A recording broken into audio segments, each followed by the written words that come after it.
साधना से जोड़ रहे हैं या दान, शील, तप और भावना के साथ जोड़कर यथाशक्ति इन पर्वों की आराधना में तल्लीन हैं, संलग्न हैं, उन समस्त वीर आत्माओं को, उन समस्त भव्य आत्माओं को, उन समस्त दिव्य आत्माओं को, उन समस्त जिनोपासक आराधक आराधिकाओं को, श्रावक और श्राविकाओं को हार्दिक हार्दिक अनुमोदना देता हूं। उनकी आस्था बरकरार रहे, उनकी आस्था परिवार में संचरित हो, उनकी आस्था परिवार के प्रत्येक सदस्यों में ट्रांसफर हो। यही मंगल भावना भाता हूं, यही मंगल कामना। नमन करें। 11 अंगों में ये 8वां अंग है जिसका नाम अंतगढ़ सूत्र है, अंतकृत दशांग सूत्र है।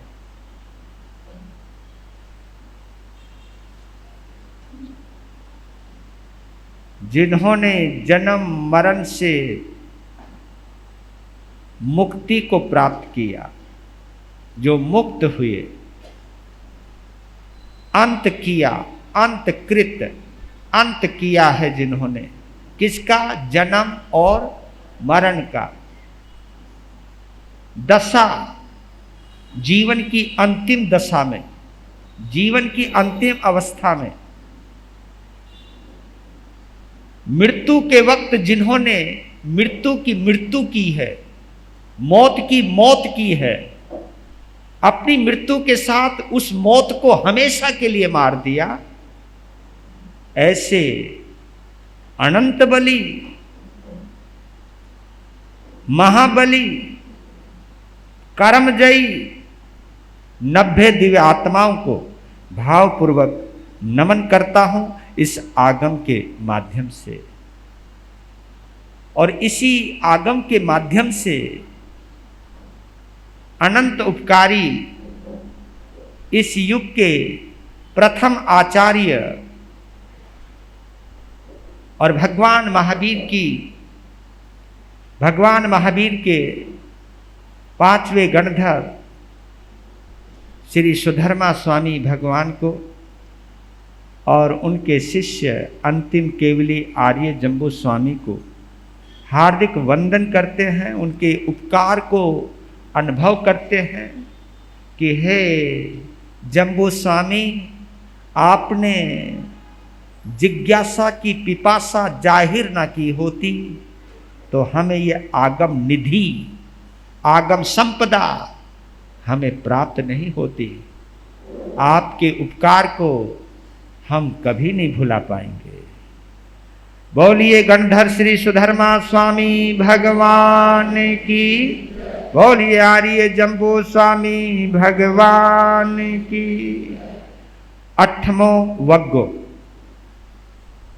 ये 8वां वर्ग 2 दिन चलेगा। जिन शासन में तपस्या के क्या क्या रूप होते हैं,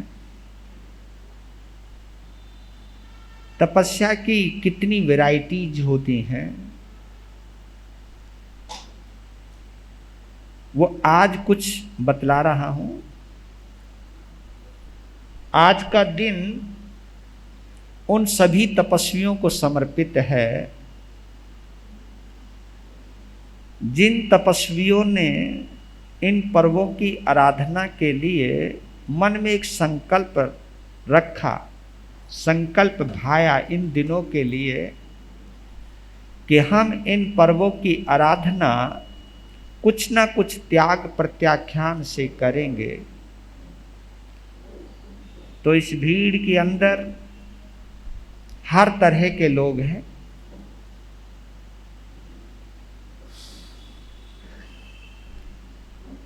वो भी हैं जो व्रतों की अठाई कर रहे हैं, कोई 9 कर रहे हैं, कोई 10, कोई 11।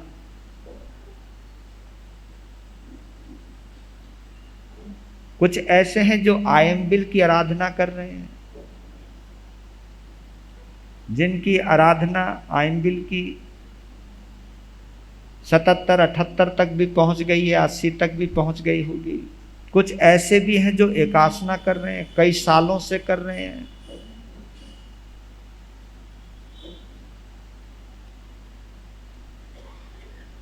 बस इतना कह सकता हूं कि चौथे आर्य में एकासना की तपस्या नहीं होती थी। हाँ, ये मैं पहले कह देता हूं। और बुरा मत मानना, क्योंकि आप पंचम आर्य में और चौथे आर्य में नहीं हो। चौथे आर्य में एकासना भी बहुत बड़ी तपस्या है। बल्कि मैं तो एक चीज कहता हूं कि चौथे आर्य में तो नौकारसी बहुत बड़ी तपस्या है। आप कहोगे नौकारसी, क्योंकि नौकारसी के लिए भी चौविहार करना पड़ता है, तब जाके नौकारसी होती है। जो रात्रि में 4 आहार का त्याग करता है वही नौकारसी कर सकता है। तो नौकारसी की तपस्या भी बहुत बड़ी तपस्या है। तो दानशील तप भावना के आधार पर हर कोई न कोई इन पर्वों की आराधना में जुड़ा हुआ है। तो इस आगम के माध्यम से कहूं या आपके श्रावकाचार के माध्यम से कहूं या साधवाचार के माध्यम से कहूं, क्योंकि इन पर्वों की आराधना जहां श्रावक और श्राविका करते हैं वहीं साधु और साध्वी भी करते हैं।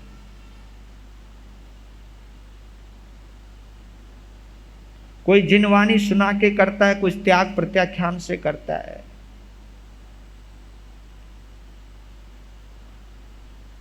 तो जो भी कर रहा है, पहले हम सभी अपने सौभाग्य की सराहना कर लें कि हमारे आयुष्य कर्म ने और हमारी साता वेदनीय कर्म ने और मन के उच्च भावों ने हमको एक बार पर्वाधिराज पर्युषणों को मनाने का शुभ अवसर प्रदान किया।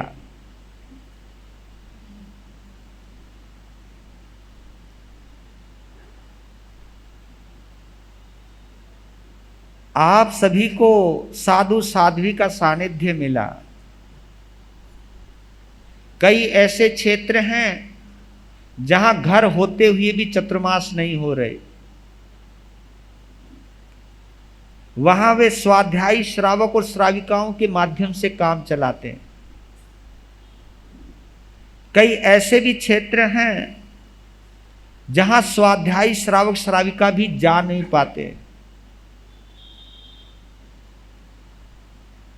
तो इस मामले में लुधियाना वाले बड़े नसीब वाले। आज ये हर क्षेत्र भरा हुआ है, 10-10 चतुर्मास हैं जी, और वो भी एक ही संघ के हैं जी, सरमन संघ के हैं। इस बार मतलब ये भी एक अजूबा हुआ है 2023 में। मतलब जितने भी चतुर्मास हैं लुधियाना में, स्थानकवासी परंपरा के हिसाब से बोल रहा हूं, जितने भी चतुर्मास हैं सभी चतुर्मास सरमन संघ के हैं। नहीं तो कहीं और भी परंपराओं के हो जाते थे, स्थानकवासी परंपराओं में। मैं इस सिस्टम के माध्यम से लुधियाना के सभी क्षेत्रों को, क्षेत्रवासियों को और क्षेत्र में विराजमान समस्त गुरु भगवंतों को,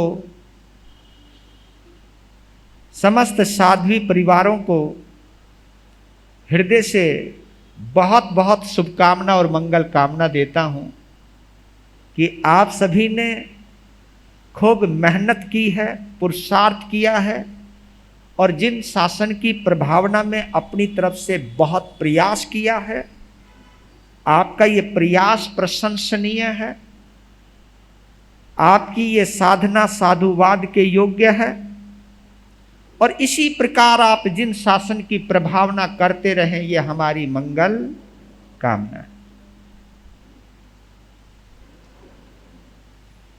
आज कोई विशेष कहानी आएगी नहीं, है ना।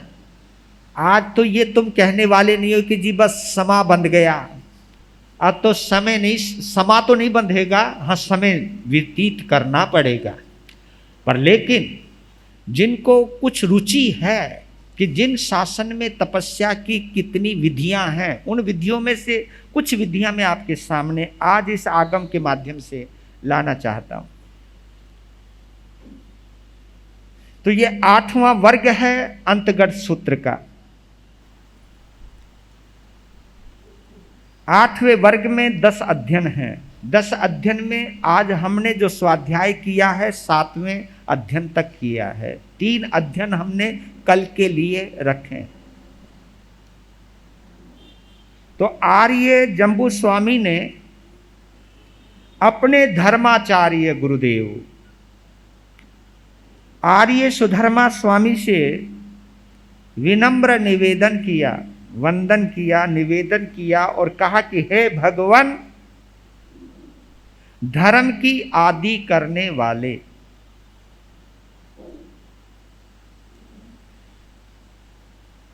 धर्म की शुरुआत करने वाले। आप कह सकते कि धर्म की आदि तो आदिनाथ भगवान ने की है, तो यहां भगवान महावीर के लिए क्यों कहा?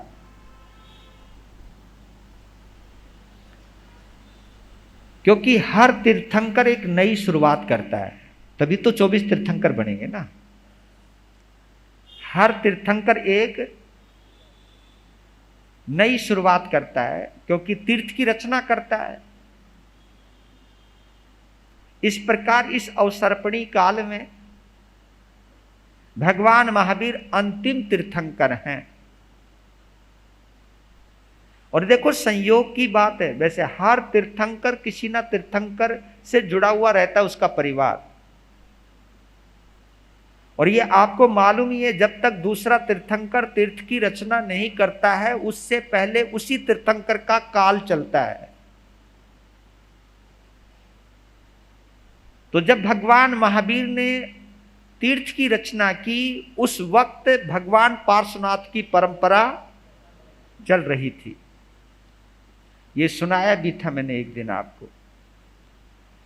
और भगवान महावीर के तीर्थंकर काल में भी वो परंपरा चलती रही। बहुत समय के बाद कैसी स्वामी गौतम स्वामी का संवाद हुआ और वो भगवान महावीर स्वामी के शासन में अपने आप को, वो चतुर्यामी धर्म के प्रणेता थे और भगवान महावीर पंचयामी धर्म के प्रणेता हैं। क्योंकि आपको मालूम ही है कि प्रथम तीर्थंकर और अंतिम तीर्थंकर जो होते हैं 5 महाव्रत की प्ररूपणा करते हैं।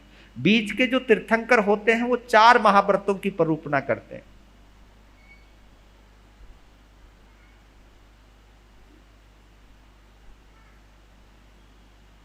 अपरिग्रह के अंदर भी ब्रह्मचर्य को ले लेते हैं वो।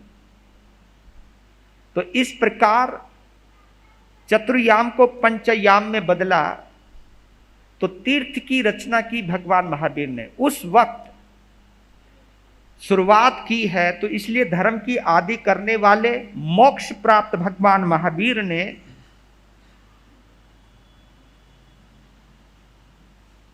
आठवें अंग अंतर्गत सूत्र के अंदर 8वें वर्ग में क्या भाव फरमाए हैं, सो फरमाने की कृपा करें। तब सुधर्मा स्वामी ने कहा कि सुनो जम्बू, अंतर्गत सूत्र के 8वें वर्ग में 10 अध्ययन हैं जो इस प्रकार हैं। काली, सुकाली, महाकाली, कृष्णा, सुकृष्णा, महाकृष्णा और वीर कृष्णा, राम कृष्णा, पितृसेन कृष्णा और महासेन कृष्णा। इन 10 रानियों के नाम पर ये 10 अध्ययन कहे हैं। तब कहा भगवान प्रथम अध्ययन का भाव फरमाने की कृपा करें। तब कहना शुरू किया कि जम्बू सुनो, उस काल उस समय में चंपा नाम की एक नगरी थी।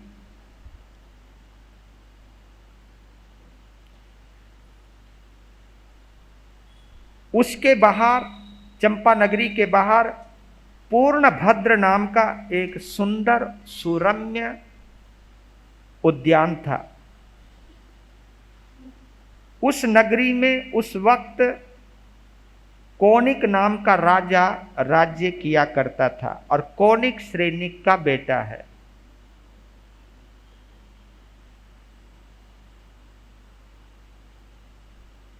श्रेनिक के गुजरने के बाद वो कहानी आप सभी को पता भी है कि जब चेलना से पता चला अपने पिता श्रेनिक के प्यार का,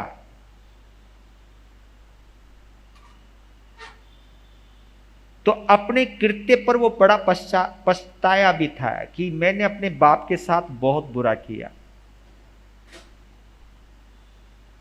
तो इस पश्चाताप में, और वो क्योंकि जेल की चाबियां फेंक चुका था, ताला तोड़ने की चाबी थी नहीं, तो ताले को तोड़ने के लिए हथौड़ा या कुल्हाड़ी, जो भी तुम समझ लो, हथौड़ा लेकर के वो चला है।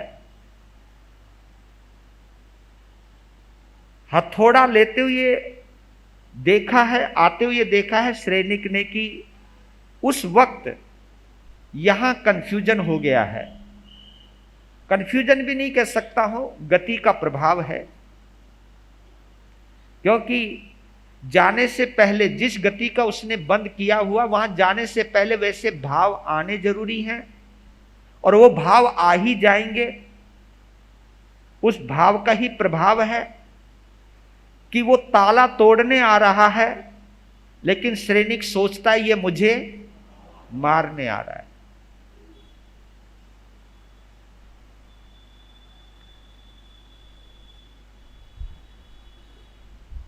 क्योंकि श्रेनिक ने कौनिक का जो रूप देखा है, रूप बदला हुआ है उसका, लेकिन बदला हुआ रूप भी वो देख नहीं पाया, या उस गति ने देखने नहीं दिया। नहीं तो आने आने की वजह में भी अंतर हो सकता है, लेकिन जब वक्त आता है कहीं जाने का, अपनी मृत्यु के योग का, और मृत्यु भी किस ढंग से होनी है उसका योग का, क्योंकि अब जाना है नरक में तो आत्महत्या तो करनी पड़ेगी, तो आत्महत्या वहां हो जाती है। यह सोच करके होती है कि इसके हाथ से मरने की बजाय मैं खुद ही मर जाता हूं। तब वो अंगूठी में जो जहर है वो खाते हैं और मरते हैं। पर लेकिन उसके बाद कौनिक ने राजगिरी नगरी को छोड़ ही दिया, चंपा नगरी का निर्माण किया। चंपा नगरी अंग देश और मगध देश दोनों की संयुक्त राजधानी थी, जैसे चंडीगढ़ हरियाणा और संयुक्त राजधानी है वो भैया। तो ऐसे ही चंपा नगरी अंग देश और मगध देश, क्योंकि राजगिरी मगध देश में है, चंपा नगरी अंग देश में है, तो दोनों की राजधानी एक ही बनाई गई चंपा नगरी, और उस चंपा नगरी के अंदर राजा कौनिक राज्य कर रहा है। और आपको यह भी बतला देता हूं कि राजगिरी नगरी के अंदर राजा कौनिक की जो माताएं थी 13, उन्होंने पहले ही दीक्षा ले ली थी। और ये जो 10 रानियां हैं राजा श्रेनिक की, ये कौनिक के साथ आ गई हैं। कौनिक के साथ इसलिए आ गई हैं कि इन 10 रानियों के 10 बेटे कौनिक के साथ चले गए थे, कौनिक के साथ चले गए थे। तो जहां बेटे गए वहीं मां गई। फिर एक युद्ध हुआ, आपको याद होगा, राजा कौनिक का चेटक के साथ युद्ध हुआ है। अपने देखा जाए तो किसके साथ? नाना के साथ युद्ध हुआ है, और महाभयंकर युद्ध हुआ है, महाभयंकर युद्ध हुआ है। उस युद्ध के अंदर इन 10 रानियों के 10 बेटे मारे जाते हैं, और ये भगवान के समो शरण में आते हैं।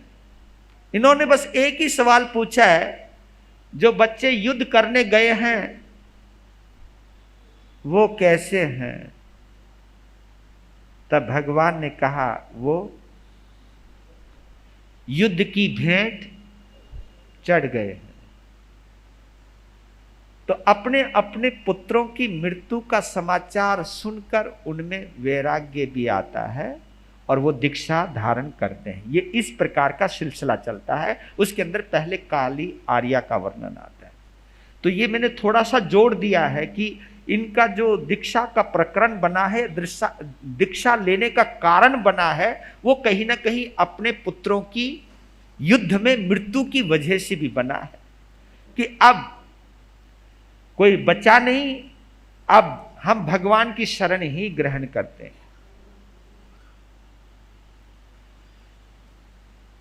तो उसी चंपा नगरी में राजा सैनिक की रानी और कौनिक की छोटी माता काली देवी रहती थी।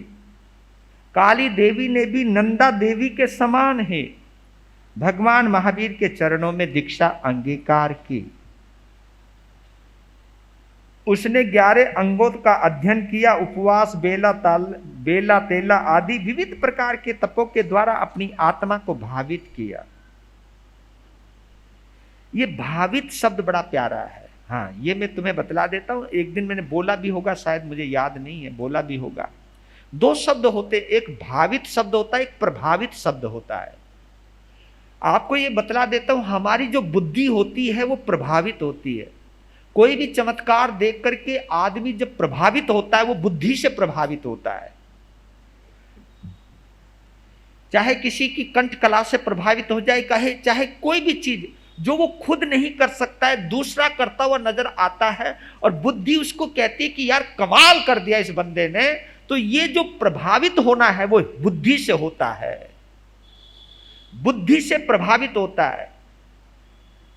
और आप ये भी देखोगे, जिस चीज से वो प्रभावित हुआ है उससे बड़ी चीज कोई दूसरा कर देगा। अब जैसे मैं आपसे प्रभावित हुआ, आपकी जगह किसी दूसरे ने आपसे भी बढ़िया काम कर दिया, तो फिर मैं उससे प्रभावित हो जाऊंगा और उस बंदे को छोड़ दूंगा। ऐसे तो आप लोग प्रभावित होते रहते हो। अब किसी गुरु ने ज्यादा चमत्कार दिखा दिया तो पिछले गुरु जी को मगर तू गुरु महाराज आराम कर, तुझे अब कष्ट ही नहीं देंगे। अब हम इसका लग पकड़ लेते हैं, अब इसका हाथ पकड़ लेते हैं या इसका जो भी कुछ है। आप चेंज जो कर देते हो ना, आपको जहां कहीं भी पता लग जाए कि यार फला गुरु जी में ज्यादा चमत्कार है, उसको पकड़ लोगे आप। चमत्कारों से प्रभावित बुद्धि होती है, दिल नहीं होता। ये मेरे कहने का भाव है। हृदय जो होता है वो भावित होता है, भावित, बुद्धि प्रभावित। कल्याण होता है भावित होने से, वो उसी में ही रम जाता है, उसी में ही जुड़ जाता है। और भावित व्यक्ति ही संवेदनाओं से जुड़ जाता है। भावित होना यानी संवेदनाओं से जुड़ना, धड़कनों से जुड़ना, आत्म भाव से जुड़ना, यह है भावित होना। लेकिन स्वार्थ में व्यक्ति प्रभावित होता है ना, स्वार्थ में व्यक्ति प्रभावित होता है। तो इसलिए एक चीज जरूर कहना चाहता हूं कि इस बुद्धि का जितना कम इस्तेमाल करोगे धर्म के क्षेत्र में, उतने ही आप स्थिर रहने वाले हो। क्योंकि अगर मैं संत होकर के प्रभावित होने लग जाऊं तो फिर तो मैं जिन शासन को छोड़ने लग जाऊंगा, क्यों लगेगा कि यार दूसरा ज्यादा बढ़िया है, मैं इसको छोड़ता हूं, उसके पास जाता हूं। तो जो आदमी उखड़ता है, चंचलता जो आती है वो बुद्धि की वजह से आती है, मन की वजह से नहीं आती, हृदय की वजह से नहीं आती है। तो भावित करते हुए, अपनी आत्मा को भावित करते हुए वो विचरण करने लगी। भावित व्यक्ति एक ही जगह डूब जाता है, एक ही जगह डूब जाता है और उसी में ही सार निकाल लेता है वो। उसके बाद एक दिन काली आर्या अपनी गुरानी चंदन बालाजी के निकट आती है और गुरनी जी को वंदन नमस्कार किया और निवेदन किया और कहा हे महा आर्या, हे गुरानी माँ, आपकी आज्ञा प्राप्त होने पर मैं रत्नावली नामक तप की आराधना करना चाहती हूं। रत्नावली नाम की तपस्या। तब चंदन बाला ने कहा, हे देवानुप्रिय, जैसी तुम्हारी आत्मा को सुख हो वैसा कर। इसी के बीच में आज एक शब्द बोल रहा हूं आपको। आज इस शब्द का प्रयोग करना तुम आपस में, कोई भी भाई भाई भी कर सकता है, बहन बहन भी कर सकती है, पति पत्नी भी कर सकते, माता पिता भी कर सकते, मैं किसी को भी आज एक शब्द का प्रयोग करना, ताकि एक अभ्यास हो जाए। बोलो किसका? देवानुप्रिय है, हे देवानुप्रिय, है ना। मुस्कुराना नहीं, अंदर से बोलना कि आज हम आगम का एक संबोधन बोलते हैं जो शिष्य गुरुओं को भी बोलते थे, यहां हर किसी को। क्यों? आपने देखा होगा संतों ने भी देवकी को क्या बोला है? देवानुप्रिय। यानी अरिहंत अरिष्टनेमी ने भी देवकी को देवानुप्रिय बोला है। और ये देवानुप्रिय बड़ा अच्छा शब्द है। देवानुप्रिय का मतलब है जो देवताओं को भी प्रिय लगे, जो देवताओं को भी प्रिय लगे। मनुष्य के प्रति जब वो आपको भक्ति करते हुए देखता है ना, देवता जब वो आपको भक्ति करते हुए देखता है, समायिक करते हुए देखता है, तपस्या करते हुए देखता है और निस्वार्थ होकर के साधना करते हुए देखता है, तो देवता भी तुम्हें नमस्कार करने लगता है। नमस्कार जब करता है जब व्यक्ति आपकी श्रेष्ठता को स्वीकार कर लेता है। और प्रेम में, मैत्री भाव में निस्वार्थ व्यक्ति जब होता है, वो उस वक्त वो वास्तव में निर्दोष होता है। और जो निर्दोष होता है उसी को देवता नमस्कार करते हैं। और देवता उस वक्त ये समझते हैं कि इस वक्त ये मनुष्य मेरे से भी ज्यादा श्रेष्ठ है। तो देवानुप्रिय शब्द आता है जो देवताओं को भी प्रिय लगे। प्रयास करना बोलने का, है ना, अच्छा लगेगा। ये शब्द अगर जिंदगी में रूटीन बना लो तो पूछो ही मत जी। ए आ करने से तो अच्छा यही शब्द है, ए क्या। थोड़ी इज्जत रखा करो भैया, बंदे की स्टैंडर्ड है। तो ये शब्द बड़ा अच्छा है। सुनो देवानुप्रिय, अरे आदमी में अमृत घुल जाए, घर के अंदर आगम चलने लग जाए, तो ये चीज आप कर सकते हैं। तो उसने कहा कि मैं कनकावली, रत्नावली नाम की तप की आराधना करना चाहती हूं। कहा कि जैसे तुम्हारी आत्मा को साता वैसा करो, लेकिन शुभ कार्य में तिलक भी विलंब ना करो। तो उन्होंने रत्नावली तपस्या प्रारंभ की। और रत्नावली तपस्या किस तरह की, सुनिए। रत्नावली तप की आराधना करने में सबसे पहले उन्होंने उपवास किया। उपवास का मतलब आप ये समझना, यहां उपवास का मतलब होता है निर्जल, निर्जल उपवास, जिसमें पानी भी नहीं। यहां जितने भी तपस्या है ये सब निर्जल तपस्या है। पानी तो हमने लगाना शुरू करवा दिया अपना रास्ता। आज भी दिगंबर मुनि चाहे वो कितनी भी तपस्या करें, 10 दिन की करें, 15 दिन की करें, प्रतिदिन की करें, वो उपवास में पानी नहीं लेते।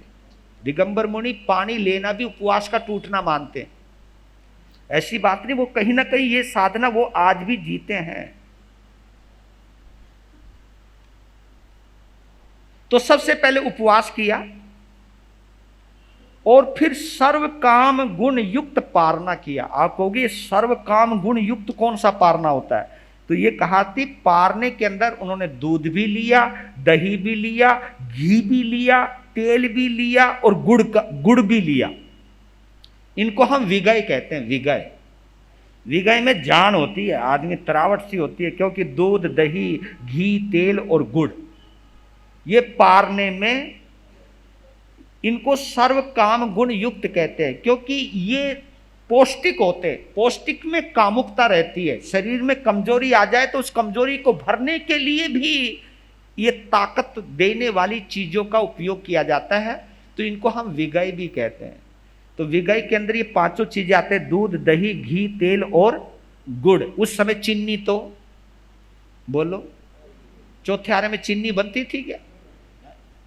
ये चीनी अभी आई है और ये चीनी ने कमाल कर रखा है। पता नहीं उस चीनी में ऐसा क्या डालते हैं जो मुंह में लग जाए। कईयों को तो इतना स्वाद आवे फक्की पे फक्की खुद ही मारते रहे।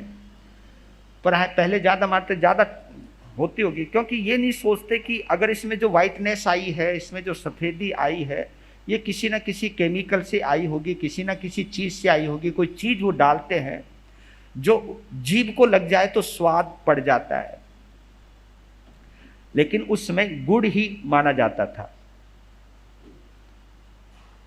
तो पारने में प्राप्त यथालाभ आहार का उन्होंने उपयोग किया। पारना करके फिर बेला किया, पारना करके तेला किया, फिर उन्होंने 8 बेले किए। 8 बेले, बेला करके पारना, फिर बेला, फिर पारना, फिर बेला, इस प्रकार 8 बेले किए। उसके बाद उपवास किया, पारना करके फिर बेला किया, फिर पारना करके तेला किया। इसी प्रकार 4, 5, 6, 7, 8, 9, 10, 11, 12, 13, 14, 15 और 16 दिन का तप किया। और ये सभी तप निर्जल, ये जरूर जोड़ लेना, निर्जल किए। और 16 दिन की तपस्या करके फिर उसके बाद लगातार 34 बेले किए।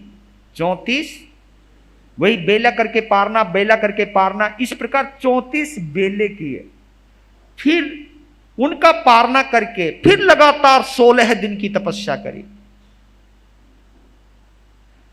फिर पारना करके 15 किए। जिस तरह वो 16 तक गई हैं, इस तरह 16 से अब नीचे की तरफ आ रहे हैं।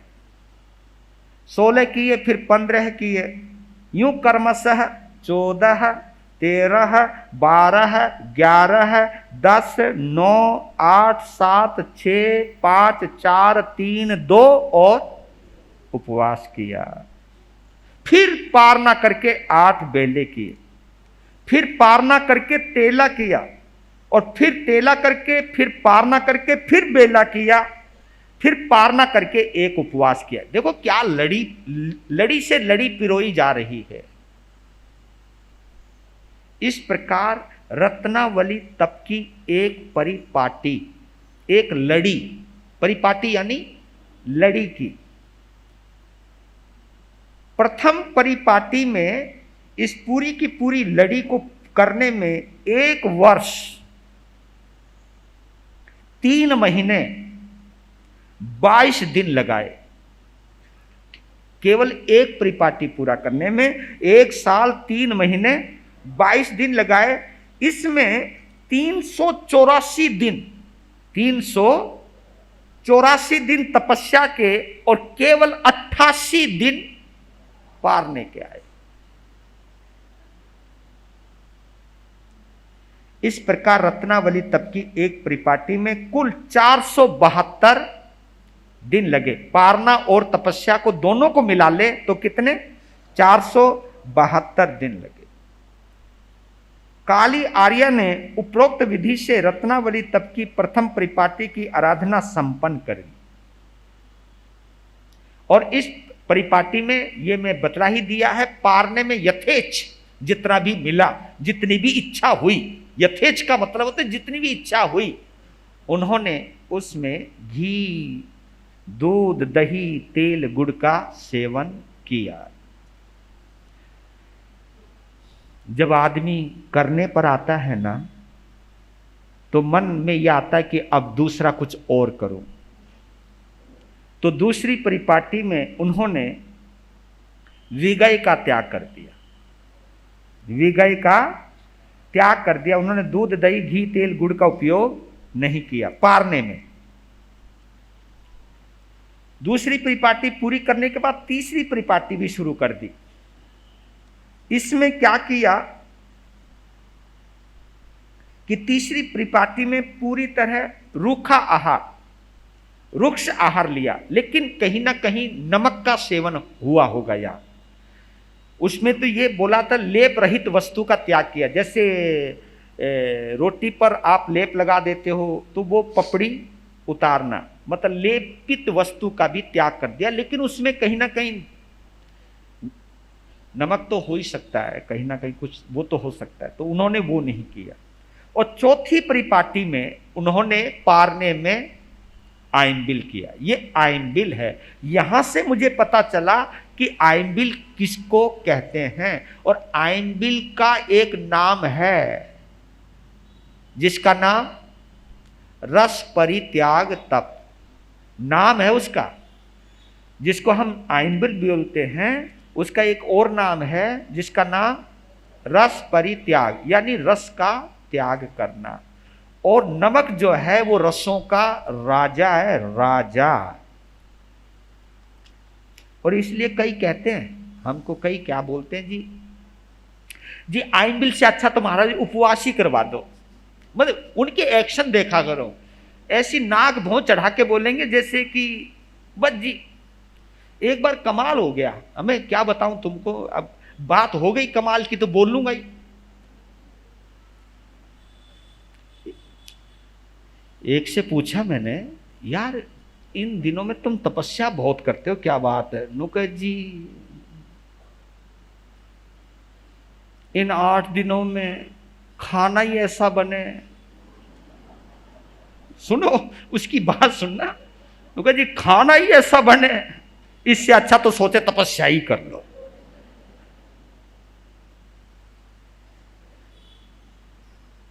मालूम है एक बार मैं सीता के वनवास की चर्चा कर रहा था, तो एक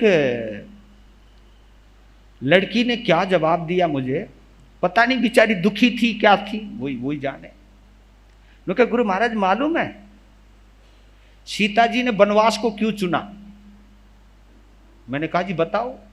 लोग जी जब घर में 3-3 सास थी, नो तो सोचा कि इन सास से अच्छा तो वनवास ही अच्छा है, भाई इनका सामना करना पड़ेगा। नुका इसलिए अच्छा नुका जी वनवास ही ले लो, बस सोच है अपनी, क्योंकि हो सकता है वो दुखी हो। नुका जी मैं एक से दुखी हूं, वो बेचारी 3-3 से सामना करती, तो इससे अच्छा सोचा जी वनवास ही चले जाते हैं। मतलब अपना अपना ढंग है कहने का। वो कई लोग कहते हैं कि इसलिए हम तपस्या कर लेते हैं गुरु महाराज कि खाना तो ढंग का है नहीं। और इसलिए मुझे लगता है मेरे जो नौजवान होते हैं ना, इधर यहाँ की तो मैं कह नहीं सकता हूँ, लेकिन कई जगह गुजरात महाराष्ट्र में वो 8 दिन के पारने के बाद का इंतजार देखते हैं।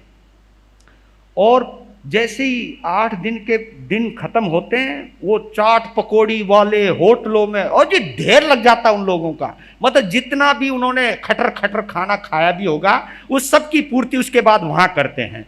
तो मैं ये नहीं कहना चाहता हूं कि मैं आपके भोजन की बात नहीं कर रहा हूं। एक बात है कि लोग कहां तक क्या क्या बोल जाते हैं। इसलिए ये नहीं सोचते कि ये वो भोजन है जो आपके स्वास्थ्य में कहीं कोई गड़बड़ हो गई है। ये भोजन भी आपके स्वास्थ्य को स्वस्थ कर सकता है। ये स्वास्थ्य भोजन भी स्वास्थ्यवर्धक है। ये जो इन 8 दिनों में भोजन किया जाता है वो स्वास्थ्यवर्धक भोजन है, वो आपके स्वास्थ्य के लिए भी उपयोगी है। अगर आप ये भोजन करते हो तो ये भोजन करते हुए भी आपने अपनी जिह्वा पर नियंत्रण कर लिया, तो ये भी एक त्याग है, ये भी एक तप है। और हमें इस तपस्या का आनंद लेना चाहिए। तो आइंबिल से चौथी परिपाटी उन्होंने आइंबिल से की। और आइंबिल की शुद्ध अवस्था जो होती है मालूम है ना, रूखी रोटी को पानी में भिगो देते हैं और उसी को घुमा लिया और खा लिया। ऐसे हमारे आचार्य सम्राट आनंद ऋषि जी महाराज इसी तरह का आइंबिल किया करते थे। अब तो आइंबिल में भी कई वैरायटियां बनने लग गई हैं, यहां पर तो नहीं। तो इस प्रकार चारों परिपाटी उन्होंने पूरी की। और चारों परिपाटियों को पूरा करने में 5 साल 2 महीने 28 दिन लगाए। 5 साल 2 महीने 28 दिन लगाए चारों परिपाटियों को पूरा करने में। और उसके पश्चात चंदन बालाजी के समीप आई, उनको बंदन नमस्कार किया और तदनंतर यानी उसके बाद भी वह व्रत बेला तेला चोला आदि तपों से अपनी आत्मा को आराधित करती हुई विचरण करने लगी। वह काली आर्या ऐसी उग्र कठोर तपस्या से अत्यंत दुर्बल हो गई, उसके शरीर की नाड़ियां प्रत्यक्ष दिखाई देने लगी। शरीर का रक्त मांस सूख जाने के कारण अस्थियों का यानी हड्डियों का ढांचा मात्र रह गई। इस प्रकार वो जब चलती भी थी ना तो हड्डियां आवाज किया करती थी। शारीरिक दृष्टि से काली आर्या भले ही श्रीहीन हो गई, परंतु उसकी आत्मा तप और तेज की विशेष शोभा से भावित हुई और इस प्रकार वो आगे बढ़ने लगी। एक दिन काली आर्या को आधी रात के समय भगवती सूत्र में एक स्कंदक मुनि का वर्णन आता है। तो स्कंदक मुनि के समान एक आंतरिक अध्यवसाय कहते, जो आत्मा को लेकर के जो सोचा जाए उसको हम अध्यवसाय कहते। आंतरिक अध्यवसाय आत्मा के हित में। जैसे तुम ये सोचते हो कि इन 8 दिनों में मैंने आयन बिल करना है, एकासना करना है, उपवास करना है, ये आंतरिक अध्यवसाय है। इसको हम आत्मिक अध्यवसाय कहते हैं। यानी धर्म करने के लिए कुछ ना कुछ सोचना, मैंने ये करना है, मैंने ये करना है, मैंने ये करना है, मन में ये विचार पैदा करना। क्योंकि ये अध्यवसाय पैदा नहीं होगा तब तक आप ये त्याग तपस्या नहीं कर सकते। और मैं सबसे पहले मैं सोच भी नहीं सकता था। कई कहते थे महाराज जी, मेरे मंत्री जी बोलते रहते जी तपस्या की प्रेरणा दो ना, आप प्रेरणा देते नहीं आप। और कमाल कर दिया, हमने प्रेरणा भी नहीं दी इतनी। और क्या बाहर आई है इन दिनों के अंदर। यानी इन लोगों ने सोच रखा था तपस्या कब करनी है, अध्यवसाय आंतरिक अंतर से ही सोच लिया था हमको कब तपस्या करनी है। तो एक अध्यवसाय पैदा हुआ कि मेरे अंदर उत्थान कर्म बल वीर्य पुरुषाकार जो भी विद्यमान है अब उसका उपयोग करना है। प्रातःकाल होते ही मैं अपनी गुरानी जी के पास जाऊंगी और संलेखना की आराधना करने की इच्छा जाहिर करूंगी। तो वो पहुंचती है और कहा कि अगर आपकी आज्ञा प्राप्त हो जाए तो मैं संलेखना झूषणा की आराधना करना चाहती हूँ। अर्थात यावत जीवन जब तक जीऊंगी क्रोध आदि 18 पापों का, अन्य आदि 4 प्रकार के आहार का, ये संलेखना दोनों चीजों में आती है। क्रोध आदि 18 पाप, अन्य आदि 4 प्रकार के आहार का परित्याग करके जीवन और मृत्यु की आकांक्षा से मुक्त होकर मैं जीवन में विचरण करना चाहती हूँ। यानी 18 पापों से बचना चाहती हूँ। और जब तक हम आहार पानी करते रहेंगे तब तक हमें 18 प्रकार के पाप लगते। ये 18 पाप हमको भी लगते, संत होते हुए भी लगते हमको, क्योंकि आहार पानी की वजह से। तो वो कहती मैं इन सब चीज़ों से अपनी आत्मा को दूर करना चाहती हूँ। मैं शरीर, अब मेरा ऐसा वक्त आ गया कि अब मुझे ये सब चीज़ छोड़ देनी चाहिए। आर्य चंदनबाला ने कहा कि जैसे तुम्हारी आत्मा को अच्छा लगे वैसा करो। तो आज्ञा प्राप्त होने पर उन्होंने ये संलेखना की आराधना की। पूरे 8 वर्षों तक शर्मणी पर्याय का पालन किया। और 8 वर्षों में 5 साल 2 महीने 28 दिन या 20 दिन तो तपस्या के अंदर ही लगा दिए। अंत में 1 मास की संलेखना के द्वारा अपनी आत्मा को आराधित करके संपूर्ण आहार का त्याग करके अंतिम श्वासोश्वास में सिद्ध गति को प्राप्त हुई। इसी प्रकार सुकाली आर्या का वर्णन है। इन्होंने कनकावली तपस्या की आराधना की और तपस्या का काल मैं संक्षेप में बतला देता हूं। एक परिपाटी का जो काल है इसके अंदर 1 वर्ष 5 महीने 12 दिन लगते, और चारों परिपाटियों को पूरा करने में 5 वर्ष 9 महीने 18 दिन लगते हैं। और एक परिपाटी के जो तप के दिन हैं इसके अंदर 1 साल 2 महीने 14 दिन होते हैं, और चारों परिपाटियों का जो काल है 4 साल 9 महीने 26 दिन लगते हैं। और एक परिपाटी के पारने 88 दिन, पारने वही है जो पहले रत्नावली में, वही 88 दिन पारने के हैं, और चारों परिपाटियों के पारने में 352 दिन लगते हैं, 352 डेज लगते हैं, यानी 352 दिन पूरी परिपाटी को पूरा करने में लगते हैं। और इस परिपाटी को पूरा करके अंत में उन्होंने 1 महीने की संलेखना करके अपनी आत्मा का कल्याण किया। महाकाली आर्या ने लघु सिंह निष्क्रीडित तप किया। निष्क्रीडित तप के अंदर आप समझ सकते हैं एक परिपाटी का जो काल है, तपस्या का काल, एक परिपाटी का काल 6 महीने 7 दिन है, 4 परिपाटी का काल 2 साल 28 दिन है, और तपस्या के दिन है एक परिपाटी के अंदर 5 महीने 4 दिन, और चारों परिपाटी के तपस्या के दिन है 1 साल 8 महीने 16 दिन, और परिपाटी के पारने के जो दिन है वो केवल 33 दिन है, और चारों परिपाटी के पारने के दिन 132 दिन है। 132 दिन चारों परिपाटी में पारने के लगते हैं, बाकी समय तपस्या के लगते हैं। इन्होंने भी अपनी आत्मा का कल्याण किया और मुक्ति के अंदर विराजमान हुई। इसी प्रकार कृष्णा देवी ने भी भगवान महावीर के उपदेश सुनकर के दीक्षा धारण की, और उन्होंने महासिंह निष्क्रीडित तप की आराधना की।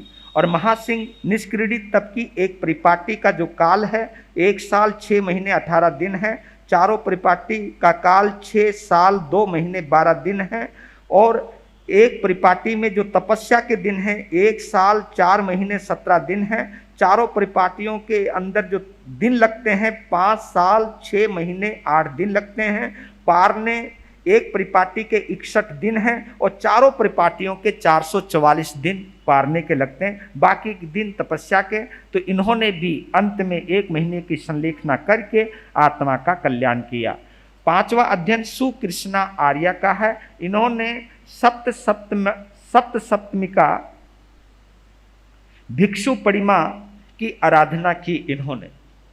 और इस सप्तसप्तमिका भिक्षु परिमा, जो भिक्षु परिमा होती है, इसके अंदर प्रतिदिन 1 दत्ती आहार और 1 दत्ती पानी, ये दत्तियों के हिसाब से चलता है। प्रथम सप्ताह चलता है। प्रथम सप्ताह में यानी 7 दिनों तक आपने देखिए होंगे, ये सनातन परंपरा के अंदर एक चंद्रायन व्रत आता है। चंद्रायन व्रत, अगर जो जिनको पता होगा, ये इस तरह की परिपाटी वहां पर भी है, वैदिक परंपरा में भी है। वहां सप्ताह, वहां पे 15 दिन का पखवाड़ा चलता है। वहां पर जब चंद्रमा बढ़ता है तो एक दिन 1 दत्ती, दूसरे दिन 2 दत्ती, तीसरे दिन वो 15 दिन तक चलता है। पूर्णमासी के दिन वो 15 दत्ती का आहार लेते हैं, वही 1 कवल आहार, 1 कवल 1 घूंट पानी। इस प्रकार वहां पर भी चलता है। तो ये सेम उसी से मिलती जुलती है कि दाता के द्वारा, यहां दाता दे रहा है, दाता के द्वारा एक बार में दिया गया आहार, जो एक बार में दे गया। रोटी दे दी, रोटी, और बोलना नहीं कि तुझे क्या देना है। अगर सब्जी दे दी कोई तो बस फिर रोटी नहीं लेनी, उसी सब्जी को खाना, एक बार में दे दिया तो वो। और जब तक धार ना टूटे तब तक पहले पानी थोड़ा थोड़ा रखते थे, और धार टूटते ही, जैसे किसी ने डालने की शुरू करी, धार टूट गई डालते डालते, तो वहीं रोक देना। तो एक धार में जो आए वो 1 दत्ती पानी, 1 दत्ती जल कहलाता है। तो दूसरे सप्ताह में 2 दत्ती का आहार किया, चौथे 3 दत्तियों का आहार किया, चौथे सप्ताह में 4 दत्तियों का आहार किया, 5वें में 5, 6ठे में 6 और 7वें में 7 दत्तियों का आहार किया। इस प्रकार 8 दत्तियां, 9 दत्तियां और 10 दत्तियां, इस प्रकार की दत्तियों का आहार करके भी उन्होंने अपनी आत्मा का कल्याण किया। महाकृष्ण आर्या ने भी दीक्षा धारण करी। उन्होंने लघु सर्वतोभद्र तपस्या की आराधना प्रारंभ की। और आपने देखा होगा लघु सर्वतोभद्र, आपने शांति पाठ की आनापूर्वी देखी होगी। शांति पाठ की आनापूर्वी शांति पाठ आता, पहले हुआ करता था, आज भी होता है। तो शांति पाठ से जुड़ा हुआ ये सारा मामला। ये लघु सर्वतोभद्र देखा जाए तो महाकृष्ण आर्या की साधना का फल है। वहां पर हमने, यहां पर जो 1 2 3 4 5 है, ये तपस्या के दिन है। हमने वहां जोड़ लिया नमो रियंतानम, नमो सिद्धानम, नमो आर्यानम, नमो विज्ञानम, नमो लोए सव्य साहुनम। अब जिनसे तपस्या नहीं होती तो भगवान ने तो नहीं, आचार्यों ने कहा कि भैया तुम एक बार नौकार मंत्र पढ़ लो, ये शांति पाठ का पाठ ही कर लो किसी तरह, कहीं ना कहीं आपको धर्म से जोड़ा है। तो यह जो लघु सर्वतोभद्र प्रतिमा है, पहली लता, 5 लताएं चलती हैं। तो पहले उपवास किया, उपवास करके बेला किया, बेले का पारना करके फिर तेला किया, पारना करके चोला किया, पारना करके पचोला किया, फिर पारना करके तेला किया, फिर पारना करके चोला किया, फिर पारना करके पचोला किया, पारना करके उपवास किया, पारना करके बेला किया। ये दूसरी लता हुई।